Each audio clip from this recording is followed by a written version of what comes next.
Hyderabad central university భూములు అమ్మొద్దు అని విద్యార్థులు ఎంత మొత్తుకుంటున్నా కానీ ముఖ్యమంత్రి సారు వినకుండా ముంగడికి పోతానే ఉండు, చెట్లు నరికిపిస్తానే ఉన్నాడు.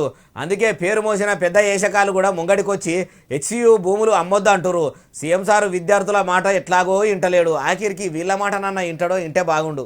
రేణు దేశాయ్ మేడము ఇక చెప్పుర్రి. ఒక తల్లిగా మీకు రిక్వెస్ట్ చేస్తున్నాను, నేను ఎలాగైనా 44 అయిపోయాను, నేను ఎలాగైనా రేపు మాపు పోతాను, I'm old, but for my kids and all our kids, for their future. మీకు పుణ్యం ఉంటుంది సారు, ఆ 400 ఎకరాలు ఇడిచిపెట్టుర్రి.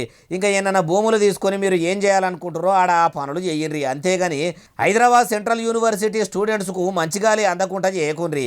ఏ ఇత్తునాలు చల్లకుండానే అంత మంచిగా చెట్లు పెరిగినాయి. అంత మంచి అడవిని యాగం చేసుడు ఎంతవరకు కరెక్ట్ సారు? ప్రజల పానాల కంటే పైసా ఎక్కువ కాదు కదా అని బాగానే బాధ చెప్పుకుంటుంది.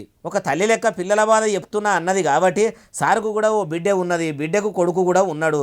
ఆయన కూడా తండ్రి లెక్కనే ఆలోచించే హైదరాబాద్ సెంట్రల్ యూనివర్సిటీ కాడ పెట్టిన జేసీబీలను మళ్ళా వాపస్ తీసుకపోతే బాగుండు.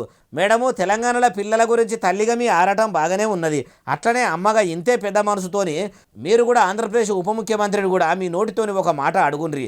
ఏందంటే ఏపీలో తప్పిపోయిన 30,000 మంది ఆడపిల్లల జాడ దేవులాడి వాళ్ళ తల్లిదండ్రులకు అప్పచెప్తా అని అప్పట్ల ప్రచారంలో పవనాల సారు ఎచ్చులకు చెప్పిండు. కానీ ఇప్పటికీ ఎంకులాడుకు వచ్చింది లేదు.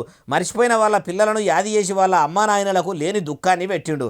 మీ మాజీ భర్తను కూడా ఇట్లనే దయచేసి రిక్వెస్ట్ చేయండి మేడము, మీ మాట నన్న ఇంటనేమో అంటుండ్రు ఈ ముచ్చటిన్నోళ్ళు.